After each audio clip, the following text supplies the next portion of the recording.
Hello नमस्कार दोस्तों, स्वागत है आपका अपने यूट्यूब चैनल ओम गुरुकुल पर। और मैं अनिल वघेला आपका स्वागत करता हूँ। तो देखिए, ये अभी हाल ही में पेपर हुआ, इसके चक्कर में थोड़ा सा लेट हो गया, माइंड अपसेट था, आपको भी मालूम है। पेपर लीक वगैरह हुआ, उसके बाद बच्चों का मन नहीं है, लेकिन क्या करें, आगे तैयारी करनी है। तो ये सब चीज़ चलती रहेंगी, लेकिन पढ़ाई भी पे भी क्या करना है, फोकस करना है, ठीक है क्या नहीं। तो जो आगे हमें एग्जाम है, जैसे रेलवे है, आपका रेलवे के लगा हुआ है, एनटीपीसी पहले से ही उसने डिक्लेयर कर दिया डेट वगैरह। और एक महत्वपूर्ण एग्जाम है दिल्ली पुलिस, पिछली बार भी अपनी संस्थान से निकले थे, 4 बच्चों ने पास किया था, आगे और संख्या बढ़ेगी, ठीक है कि नहीं। ऑफलाइन से गए थे वो, और अब तो बड़ा परिवार होता जा रहा है धीरे धीरे। तो देखिए, तो हम लोग क्या है, आगे के फोकस करना है चीज़ों पे, ये नहीं कि आउट हो गया वो उसी को लेके बैठे रहे, आगे भी ये एग्जाम उनकी तैयारी करनी। तो आज जो टॉपिक है उसमें वो है ज्योग्राफी में भारत में कृषि।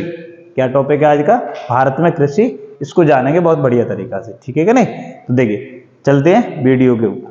तो इस पर क्या करेंगे, आप लोग वीडियो को शेयर कर दीजिए, और क्या है, कमेंट वगैरह भी करा करिए, जिससे क्या है, थोड़ा सा मनोबल बढ़ा रहता है। देखिए, ये है, जैसे ये है भारत में कृषि। तो भारत में जो कृषि है, तो अगर देखा जाए तो भारत एक कृषि प्रधान देश है। सुना ही होगा कि भारत क्या कृषि प्रधान देश है, क्योंकि भारत की ज्यादातर जनसंख्या जो है वो गांव में रहती है, और गांव में मेनली काम क्या है, कृषि का ही काम है। जो गांव में काम है वो क्या है, कृषि का है, यानी कि खेती करेंगे और भैंस पाए पाल लेंगे, उससे काम चलाएंगे। जबकि सिटी में कृषि नहीं रहती, वहां पे अलग तरीके का है। तो यही देखने वाले हैं, देखिए। तो भारत में जो कृषि है, वो जो अगर जीडीपी की बात करी जाए, शुरुआती जब देश आजाद हुआ उस टाइम जीडीपी का क्या है, 52% हिस्सा कहां से था, कृषि से। कहां से था, 51 में जब देश आजाद हुआ, 50 में हो गया था, 26 जनवरी 1950 को क्या हो गया, संविधान लागू हो गया। अब उसके बाद क्या हुआ, पूर्ण रूप से गणतंत्र माना जाए तो कब है, 26 जनवरी 1950। लेकिन आजाद की बात करें तो 1947 15 अगस्त। तो यहां देखिए, 51 में जब जीडीपी है, उसमें 52% योगदान किसका है, कृषि का। आपको भी मालूम, पहली पंचायती वो जो आई थी पंचवर्षीय योजना, वो भी कृषि पर ही आधारित थी, सिंचाई वगैरह ये सब लगाई गई। क्योंकि पूरा भारत में क्या था, 52% तो पूरी जीडीपी काय पे निर्भर है, कृषि पर निर्भर थी। तो अब ये धीरे धीरे करके क्या हुई, कृषि की जीडीपी में भागीदारी क्या हुई है, कम हुई है। सेवा क्षेत्र सबसे अधिक है इस टाइम वर्तमान में देखा जाए तो। लेकिन जब 2021 में जो रिपोर्ट आई, उसमें क्या था, केवल 19% रह गई किसकी हिस्सेदारी, कृषि की। बात क्लियर है इतनी कि 19.9%। अगला देखिए, भारत की लगभग 55% जनसंख्या क्या है, 55% जनसंख्या किस पर निर्भर है, कृषि पर निर्भर है। जो 55% जनसंख्या वो डायरेक्ट क्या है, कृषि पर ही निर्भर है। और आगे देखिए, ये पूछ लिए जाते हैं आगे, इसलिए मैंने लिख दिए। अगला देखेंगे जरा, इसमें जो राष्ट्रीय आय की गणना है, जीडीपी वगैरह भी मैंने बताया था, राष्ट्रीय आय की गणना है वो क्या होती है, वो 3 क्षेत्र है उसके। राष्ट्रीय आय की गणना के क्या है, 3 क्षेत्र है उसमें, प्राथमिक क्षेत्र है, द्वितीयक और तृतीय। अब देखिए, तो जो कृषि है उसको किस में रखा गया, पूछा जाता है, कृषि किस उसका विषय है, प्राथमिक का है, द्वितीयक का है या तृतीयक का है। तो ये क्या है, तृतीयक में आती है, कौन सी, कृषि, ठीक है क्या नहीं। कृषि तो किस में आएगी, तृतीयक में। उद्योग जो आते हैं वो द्वितीयक में। उद्योग जब देश आजाद हुआ था तब भी दूसरी द्वितीयक में ही थे, वर्तमान में भी द्वितीयक में। और सेवा ये आता तृतीयक में। और अभी वर्तमान में सबसे अधिक क्या है, इसी की भागीदारी है, ये ध्यान रखना, सबसे अधिक अभी इसी की भागीदारी, ये ध्यान रखना। और सबसे कम अब रहेगी ये कृषि की, ये बीच में, ये ध्यान रखना। अच्छा, कई क्वेश्चन ऐसे करके पूछ ले, ये बताइए कि किसी भी राष्ट्रीय आय की गणना में तृतीय क्षेत्र की भागीदारी अधिक है, तो वो कैसा देश माना जाएगा, विकसित माना जाएगा, विकासशील है, या कैसा है। तो ये ध्यान रखना, वो विकसित देश माना जाता है, जिसमें क्या है, तृतीय क्षेत्र की भागीदारी अधिक होती है। इस बात को जब वो पढ़ते हैं ना इकोनॉमी वगैरह, तब ये पढ़ने को मिलता है। अगला देखिए, भारत में कृषि। जो भारत में कृषि है वो मेनली भारत में कृषि मानसून पर निर्भर है। बारिश अच्छी, जैसे तुमने देखा होगा बाजरा वगैरह की फसल है या कुछ और भी है, अगर बारिश अच्छी होगी, समय से होगी, तो फसल अच्छी होगी, नहीं तो फसल क्या हो जाती है, खराब हो जाती है। तो वही चीज है यहाँ पे। देखिए, जो भारत में 50 से 55% है वो कृषि काय पर निर्भर है, मानसून पर निर्भर है। और 45 से 50% वो सिंचाई पर निर्भर है। तो ज्यादा किस पे, मानसून पे। इसलिए भारतीय कृषि को कहते हैं मानसून का जुआ। भारतीय कृषि को क्या बोलते हैं? मानसून का जुआ बोलते हैं, ये ध्यान रखना। भारतीय कृषि को क्या बोलते हैं? मानसून का जुआ कहते हैं। जुआ का सीधा सा सीन है, बारिश अच्छी हुई तो फसल अच्छी, बारिश नहीं हुई टाइम से तो फसल क्या होने वाली है? बर्बाद होने वाली। तो इसलिए क्या कहते हैं? मानसून का जुआ कहते हैं। अगला देखेंगे जरा, देखिए भारतीय किसान जो करते हैं फसल वो कौन सी करते हैं? वाणिज्यिक फसल ज्यादा ना करके खाद्यान्न फसल ज्यादा करते हैं, यानी कि अपने खाने पीने की चीज देख रहे हैं, व्यवसाय से ज्यादा संबंधित नहीं करते किसी। इसीलिए देखेंगे जरा क्या करते हैं भारतीय कृषि जो है किसान, वो क्या करते हैं? देखिए 60 से 65% क्या करें? खाद्यान्न फसल, जैसे गेहूं है और ये सब क्या है? खाने वाली चावल वगैरह, ये खाने वाली चीजें ये ज्यादा करते हैं। और जो वाणिज्यिक फसल है यानी कि जो बेची जाती है, जिनसे पैसा ज्यादा कमाया जा सकता है, वो नहीं करते। जैसे 35 से 40% ही करें कौन सी? वाणिज्यिक फसल, जिनमें गन्ना है, जूट है और कपास है, ये वाणिज्यिक फसल है। जैसे यूपी का पूछा जाए सबसे बड़ी वाणिज्यिक फसल कौन सी है, तो गन्ना है यूपी की सबसे बड़ी वाणिज्यिक फसल। बात क्लियर रहते नहीं कि नहीं? अगला देखिए, भारत के कुल क्षेत्रफल पे 51% पे तो क्या होती है? कृषि होती है। भारत के कुल क्षेत्र पे ये पूछ लिया जाता है कि कितने परसेंट पे कृषि है? 51% पे कृषि है, 21% पे क्या है? वन है। और बंजर कितनी है? 24% बंजर है, जिस पे कुछ नहीं हो रहा है। और चारागाह के लिए कितने परसेंट है? 4% है, ये ध्यान रखना। ये पूछे हुए प्रश्न है सबरे कि कृषि कितने परसेंट पे? 51% पे, वन 21% और जो बंजर है वो 24% और चारागाह कितने पे? 4% पे। बात क्लियर इतनी सी। अगला देखिएगा, जलवायु के आधार पर योजना आयोग ने भारत को कुल कितने जलवायु क्षेत्रों में विभाजित किया है? तो ये ध्यान रखना कितने? 15। ये एज इट इज प्रश्न पूछे जाते हैं, इसलिए मैं बता रहा हूं आपको। क्वेश्चन ऐसे पूछेगा, जलवायु के आधार पर योजना आयोग किसने विभाजित किया है? योजना आयोग ने। और कुल कितने कृषि क्षेत्र बांटे गए हैं? कृषि जलवायु क्षेत्र है तो 15 जलवायु क्षेत्र है।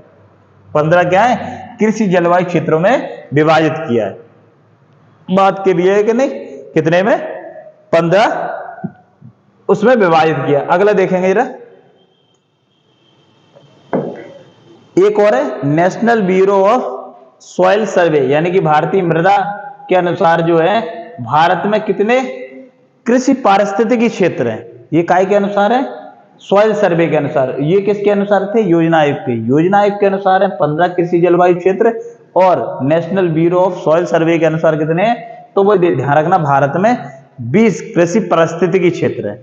ये ध्यान रखेंगे, इस तरीके से पूछा जाएगा, ये ध्यान रखना। अगला देखेंगे, अगला देखिए, ऋतुओं के आधार पर फसलों का वर्गीकरण, यानी कि भारत में कौन कौन सी फसल होती है, किस आधार पर होती है, ये प्रश्न आपके हाल फिलहाल में पूछे गए वो वाले हैं। अब देखिए जरा, इसमें क्या होगा, जैसे खरीफ की फसल है तो खरीफ की फसल का टाइम पीरियड पूछा जाएगा, वहां पे कब होती है, किस तरीका से, ये चीजें देखिए।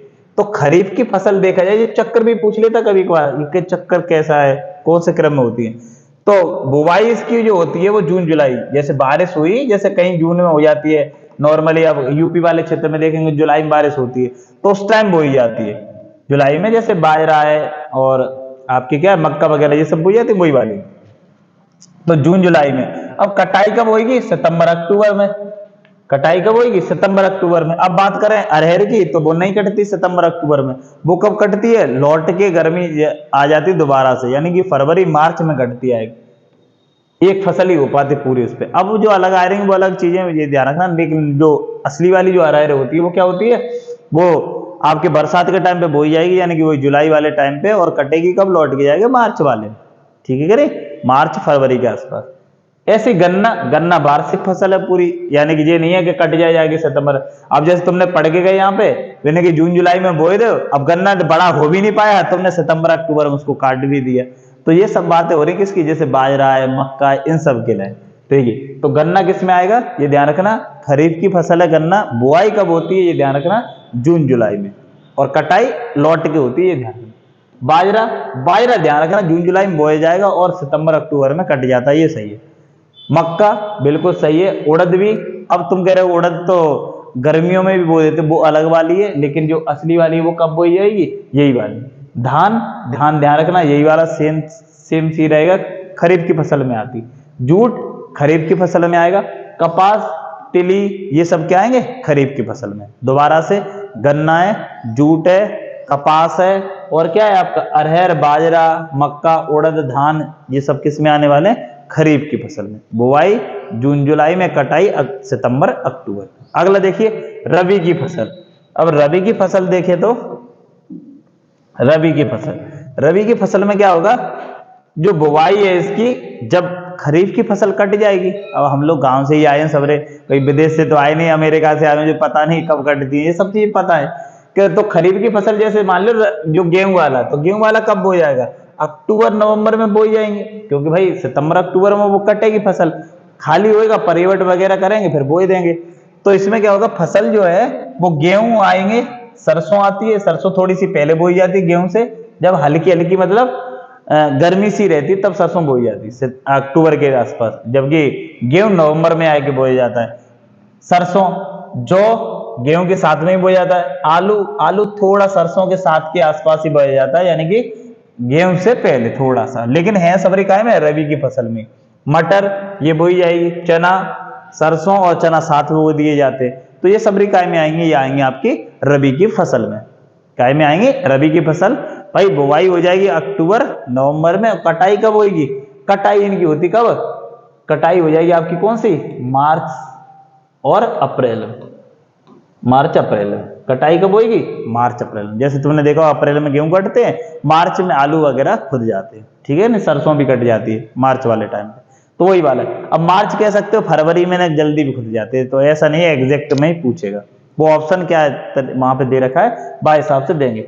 अब ये जायद वाली होती है, जो बेले वाली, जो बेल वाली होती है ना फसलें, वो वाली ज्यादातर जायद में आएंगी। ये अप्रैल और जून में बोई, अप्रैल में क्या हो जाएंगी? बोई जाएंगी। अप्रैल क्या, मार्च में कह सकते हो, मार्च अप्रैल में क्या होगी? बोई जाएंगी। आलू खुद जाते हैं, उसके टाइम बो दी जाती है। और जून जुलाई में तक क्या चलती है? जब तक बारिश नहीं हो जाए, क्योंकि बारिश आएगी फिर ये क्या है, बेल वाले सब चीजें खराब हो जाती है। तो इसमें आएगा बेल वाली, जैसे लौकी है, कद्दू है, तरबूज है, और क्या है, खीरा, ककड़ी, ये सब किस में आएंगे? इसी में आएंगे, जायद की फसल में। तो ये क्या होगी? 3 फसलें, तीनों के प्रकार हैं ऋतु के आधार पे। खरीफ बारिश वाले में, रबी जो बरसात वो सर्दी पड़ेंगे उसमें, और गर्मियों में होगी कौन सी? जायद, यानी कि बेलन वाली फसल, ठीक है कि नहीं। अब देखिए कृषि के प्रकार, अभी तुमने देखा होगा, न्यूज वगैरह देखते होगे, तो क्या है, दिल्ली में बवाल चल रहा किसानों का, काय को लेके? वो है अनुबंधित कृषि, कॉन्ट्रैक्ट फार्मिंग। देखिए जरा कॉन्ट्रैक्ट फार्मिंग क्या होती है, इसको समझेंगे जरा। कृषि के प्रकार है, ये कुछ पूछ लेता है कहाँ पे ज्यादा है, किस तरीका से। अनुबंधित कृषि, कॉन्ट्रैक्ट फार्मिंग क्या होती है, देखते हैं जरा। अनुबंधित कृषि का मतलब है कॉन्ट्रैक्ट। कॉन्ट्रैक्ट का मतलब है, मैंने जैसे कॉन्ट्रैक्ट कर लिया, जैसे मैंने मान लिया मैंने एक फैक्ट्री लगाई, बड़ी सी चिप्स की फैक्ट्री है, और आप मैंने आसपास के आलू के जो खेत थे उनसे पहले कह दिया मैं आपका आलू खरीद दूंगा कितने रुपए में? 1000 रुपए कुंटल में। कितने रुपए? 1000 रुपए कुंटल के हिसाब से मैं खरीदूंगा आपसे। आपने बो दिया आलू मेरे सारे, और मैंने आपको पहले पेमेंट कर दिया कुछ, ये मतलब स्टाम्प वगैरह में लिख लगा लिया। अब क्या हुआ, जब आलू खुदे तो आलू की कीमत होगी 1500 रुपए कुंटल मार्केट में। अब देखिए अनुबंधित कृषि का यही फायदा और नुकसान है, क्योंकि आपने पहले ही कॉन्ट्रैक्ट कर लिया था मैं 1000 रुपए में खरीदूंगा। अब मार्केट में चाहे 1500 बिके या 15000 बिके, आपको आलू अपना पूरा देना पड़ेगा 1000 रुपए में। तो फायदा किसका हुआ इसमें? कंपनी का फायदा हुआ। लेकिन यही चीज अगर आलू खुदते टाइम रह गया कितना, 600 रुपए कुंटल, आपको तब भी खरीदना, फिर कंपनी को घाटा होगा, कंपनी को 1000 रुपए में खरीदना पड़ेगा। खेती वाले यानी किसानों को क्या होगा? फायदा होगा। ये चीज है, ये किसमें आती है? अनुबंधित कृषि में, कॉन्ट्रैक्ट फार्मिंग में पहले से ही, यानी आपको सारा फसल वो नहीं देनी पड़ेगी, वो पहले से कॉन्ट्रैक्ट करवा लिए। कॉन्ट्रैक्ट में ये टेंशन खत्म रहती है कि वहां किस भाव बिकेगा, नुकसान होगा का फायदा होगा, क्योंकि आपने पहले से ही रेट वो ऐड करके रखी होगी। जैसे आपका खर्चा आ रहा होगा 700 रुपए कुंटल के हिसाब से, आपने 1000 रुपए रख दिया, तो 300 रुपए कुंटल के हिसाब से बच रहा है आपको, आप टेंशन फ्री हो। ऐसे करके होता है, ठीक है कि नहीं। तो ये होती है, तो ये ज्यादातर पंजाब हरियाणा साइड में चलती है, कौन सी? कॉन्ट्रैक्ट फार्मिंग, ठीक है कि नहीं। इसको लेके बवाल मचा हुआ अभी। अगला देखिए कार्बनिक कृषि, जो जैविक खाद के क्या है प्रयोग करते हैं, गोबर गैस, गोबर वगैरह है उसका प्रयोग करते हैं, ठीक है नहीं, गोबर खाद वगैरह, या फिर कह सकते हो जो केंचुओं वाली खेती होती है, यानी कि ये डीएपी खाद वगैरह ये नहीं डाले, डीएपी वगैरह नहीं डालने वाले, ठीक है कि नहीं। डीएपी का प्रयोग नहीं करने वाले, यूरिया डीएपी इन सब का प्रयोग नहीं करेंगे। काय का प्रयोग करेंगे? गोबर वाली खाद का। बात क्लियर है कि नहीं? अगला देखो, झूमिंग कृषि पूछा बहुत ज्यादा पेपर में, ये ध्यान रखना। झूमिंग कृषि तो क्वेश्चन ऐसे पूछा जाएगा, पर्यावरण के लिए हानिकारक कौन सी कृषि है? पर्यावरण के लिए खतरनाक कौन सी कृषि है? इनमें से सबसे ज्यादा खतरनाक कौन सी है? झूमिंग कृषि, क्योंकि ये पेड़ों की कटाई करके की जाती है, वो भी कौन से क्षेत्र में? पूर्वोत्तर भारत में। जैसे वहां पे गए, पेड़ वेड़ काटे और क्या करी? कृषि करी। जैसी वहां की उर्वरकता खत्म हुई, वहां की छोड़ी ऐसी कृषि, दूसरी जगह पहुंच गए, तो पेड़ कितने क्या हो गए? नष्ट हो गए कि नहीं? तो पर्यावरण को प्रभावित करती कौन सी? झूमिंग कृषि। अगला देखिए, अगली है कौन सी? सीढ़ीदार कृषि। तो ये करी जाती कौन से? पहाड़ी क्षेत्रों में। कहाँ करी जाती है ये? पहाड़ी क्षेत्रों में। सीढ़ीदार, जैसे तुमने देखा होगा चाय वगैरह की जो खेती होती है चाय की, तो ये क्या होती है? सीढ़ीदार होती है। तो गाना सुना होगा ना, कश्मीर में तो कन्याकुमारी, वो देखा होगा, ऐसे करके लटका लेते हैं पीछे और उसमें ही तोड़ती रहती है, और पानी नहीं रुकता इनमें, सीढ़ीदार है तो ढलान टाइप की। अच्छा, एकदम नहीं, कुछ टुकड़ों में बनाई जाती है। जैसे ज्यादा पहाड़ी बननी तो बीच में इन्होंने क्या कर दिया? एक सीढ़ी बना दी, तो वो वहीं पर रुक जाएगा इस तरीके से, मतलब थोड़ा सा ढलान तो रहता ही। तो सीढ़ी नुमा कहाँ की जाती है? पहाड़ी क्षेत्रों में, क्योंकि डायरेक्ट पानी बह के ना जाए। बात इतनी सी समझ में आएगी। तो ये क्या था? कृषि के कुछ प्रकार हैं, ये बहुत पूछी जाती है। अनुबंधित कृषि ध्यान रखना, और ये झूमिंग कृषि बहुत पूछी जाती है। अगला देखते हैं, भारत की प्रमुख क्रांतियां। क्रांति क्या है? तो जो बदलाव आए हैं उसको लेके, ये ध्यान रखना, खाद्यान्न को लेके वो ये। अब देखिए पहले, तो पहली है यहाँ पे हरित क्रांति। तो हरित क्रांति अगर बात करिए भारत में, तो एम एस स्वामीनाथन है हरित क्रांति के जनक, लेकिन उससे पहले विश्व में भी कोई लेके आया है। तो देखिए विश्व में हरित क्रांति के जनक कौन है? देखिए हरित क्रांति हुई थी 64-65 में, सन 1964-65 में। कहां पर? तो यूएसए में हुई। वहां के जो है विद्वान थे, या कह सकते हो साइंटिस्ट, जिसका नाम क्या है? नॉर्मन बोरोलॉग। ये कहां के? यूएसए के। और इन्होंने कहां पर करी है? तो ध्यान रखना, मैक्सिको और यूएसए। मैक्सिको और यूएसए, जो उत्तरी अमेरिका के देश हैं, वहां पे करी जाएगी। किसने? नॉर्मन बोरोलॉग ने। इसीलिए नॉर्मन बोरोलॉग की याद में दिया जाता है नॉर्मन बोरोलॉग पुरस्कार, जो कृषि का सबसे बड़ा पुरस्कार है, या कह सकते हो कृषि का नोबल है। कृषि का नोबल है कौन सा? नॉर्मन बोरोलॉग पुरस्कार। ये ध्यान रखना, कृषि के क्षेत्र में दिए जाने वाला सबसे बड़ा सम्मान है, ये ध्यान रखना। और ये किसकी याद में? तो नॉर्मन बोरोलॉग, जो कि यूएसए के क्या है? वैज्ञानिक है। बात क्लियर है इतनी सी? देखिए अब देखिए, ये इन्होंने कहां करी थी? मैक्सिको में करी है, ये ध्यान रखना। मैक्सिकन गेहूं है उस पर करी थी। हरित क्रांति का मतलब हरी जो है, जैसे गेहूं और चावल पे ये हुई है मोस्टली। अगला देखिए, भारत में शुरुआत जहां देखिए 64-65 में होगी, तो भारत में 66-67 में, 66-67 में क्या हुआ? आपको पता है 1965 में क्या हुआ? भारत में पड़ गया अकाल। और एक और भारत पाकिस्तान युद्ध भी हो गया, भारत वर्सेस पाक युद्ध भी हुआ। अब समस्या ये हुई, एक तो जवान मर रहे हैं वहां पे, इधर किसान मर रहे हैं। तो उसके तत्कालीन प्रधानमंत्री लाल बहादुर शास्त्री ने एक नारा दिया, कौन सा वाला? जय जवान जय किसान, क्योंकि दोनों पे समस्याएं आएगी। उसके बाद एक विद्वान हुए जिनका नाम क्या है? M S Swaminathan. M S Swaminathan. और इन्होंने क्या किया? भारत में हरित क्रांति की शुरुआत की, इसलिए हरित क्रांति के जनक माने जाते हैं। और किस पे करिए? तो गेहूं और धान, गेहूं और धान, या कह सकते हो चावल पे। ठीक है कि नहीं? हरित क्रांति, ये बात ध्यान रखना, एम एस स्वामीनाथन। अगला देखिए, श्वेत क्रांति के जनक कौन है? तो ध्यान रखना, वर्गीज कुरियन है। काय से संबंधित है श्वेत क्रांति? दुग्ध उत्पादन से संबंधित है। श्वेत क्रांति दुग्ध उत्पादन से संबंधित है। जनक कौन है? तो ये ध्यान रखना, वर्गीज कुरियन। एक ऑपरेशन चलाया गया 1970 में, कौन सा? Operation flood. ये ध्यान रखना, ये भी काय से? श्वेत क्रांति से संबंधित है। बात क्लियर है इतनी सी? आगे देखते हैं, स्क्रीनशॉट ले लेंगे आप। अगला देखिए जरा, देखिए अगला है नीली क्रांति। तो मछली उत्पादन से, मछली ये ध्यान रखना, मछली उत्पादन या मत्स्य उत्पादन एक ही बात है।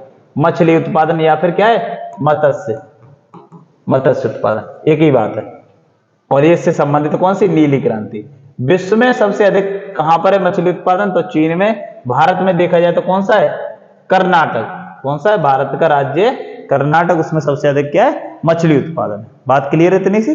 अगला देखिए, एक छोटी मोटी मिस्टेक पे ध्यान मत दिया, अगर मैं देख रहा हूँ कहीं टाइप बाइप होती तो हो जाती है। अगला देखिए, पीली क्रांति, तो पीली क्रांति का संबंधित है?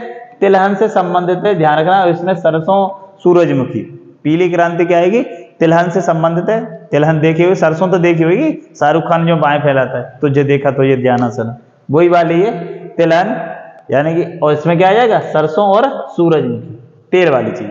अगला देखिए, लाल क्रांति जो है तो क्या है? लाल है मांस है और टमाटर, मांस और टमाटर से संबंधित कौन सी? लाल क्रांति, ठीक है क्या नहीं? अगला देखिए लाल क्रांति। अगला देखेंगे ना गोल क्रांति, तो गोल क्रांति का संबंधित है? तो गोल क्रांति आपकी एक तो आलू से संबंधित है। गोल क्रांति का संबंधित है? आलू, आलू कैसा? गोल, सही है, आलू से संबंधित है। अगली है आलू में विश्व में कौन है? चीन, और भारत में देखा जाए तो कौन है?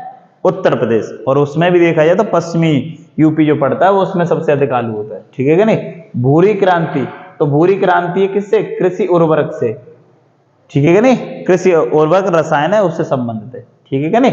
अगला देखिए, गुलाबी क्रांति, झींगा मछली, गुलाबी क्रांति का संबंधी है? झींगा मछली से संबंधित है, ये ध्यान रखना।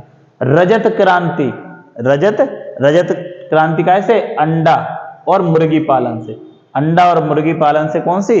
रजत क्रांति, ठीक है क्या नहीं? भूरी कृषि उर्वरक रसायन है उनसे संबंधित है, और गोल क्रांति आलू से संबंधित है। अगला देखिए, सुनहरी या फिर स्वर्ण क्रांति, तो ये है फल उत्पादन से, सुनहरी या फिर स्वर्ण, फल उत्पादन से या फिर शहद उत्पादन से, दोनों से संबंधित है, ये ध्यान रखना, पूछ लिया जाता है। कब से? ये है शहद और फल से। अगला देखेंगे, राष्ट्रीय बागवानी मिशन, ये आया था 2005 और 6 में आया है, ध्यान रखना। राष्ट्रीय बागवानी मिशन, बागवानी किससे संबंधित होता है? फलों से संबंधित है। ये कब आया है? 2005 या 6 में, ठीक है नहीं? अगला देखिए, काली क्रांति या फिर ब्लैक गोल्ड क्रांति, ब्लैक गोल्ड किसे कहते हैं? तो ध्यान रखना, पेट्रोलियम और कोयला को कहते हैं, ये ध्यान रखना। पेट्रोलियम और पेट्रोल में फर्क है। जब निकाला जाता है ऑयल, क्रूड ऑयल जिसको बोलते हैं, उसको क्या बोलते हैं? पेट्रोलियम, और वो उसका कलर होता है ब्लैक। जब उसको हाई अलग अलग टेम्परेचर पे गर्म किया जाता है तो उसमें से ही बनता, फिर क्या? डीजल निकलेगा, उसी में से पेट्रोल निकलती है, उसमें से एक्स्ट्रा प्रीमियम वाली पेट्रोल निकलती है, वो निकलती है, ठीक है नहीं? और सबसे लास्ट में जो बच जाता है केरोसिन बचेगा, उससे सबसे लास्ट में डाबर बचता है। तो ये सब कहाँ होता है? रिफाइनरी में। तो पेट्रोलियम क्या है? ब्लैक होता है, इसीलिए इसको बोलते हैं ब्लैक गोल्ड, कोयला को भी बोलते हैं, ये ध्यान। अगला देखिए, ग्रीन गोल्ड यानी कि हरा सोना, तो हरा सोना बोलते हैं बांस और चाय को, ये ध्यान रखना, बांस और चाय। अगला देखिए, व्हाइट गोल्ड, तो ये बहुत पूछा जाता है अभी पेपर में, तो ये कपास। अगला देखिए, बादामी क्रांति, तो मसाला उत्पादन से, बादामी क्रांति का ऐसे? मसाला उत्पादन से, मसालों का कलर बादामी टाइप का होता है। देखिए, सैफ्रॉन क्रांति, तो केसर से संबंधित है, और केसर कहाँ होता है? जम्मू कश्मीर में। इंद्रधनुषी क्रांति, सभी उसको मिला के किया गया, लेकिन इंद्रधनुषी ये ध्यान रखना बाद में चला गया, टीकाकरण से भी संबंधित थी। अगला देखेंगे, भारत की प्रमुख खाद्यान्न फसल कौन सी है? तो ये ध्यान रखना, चावल है भारत की प्रमुख खाद्यान्न फसल, और भारत के लगभग 47% भाग पर कौन सी होती है? चावल की खेती, जबकि पूरे विश्व का 21.7% भारत में चावल पैदा होता है, ये ध्यान रखना।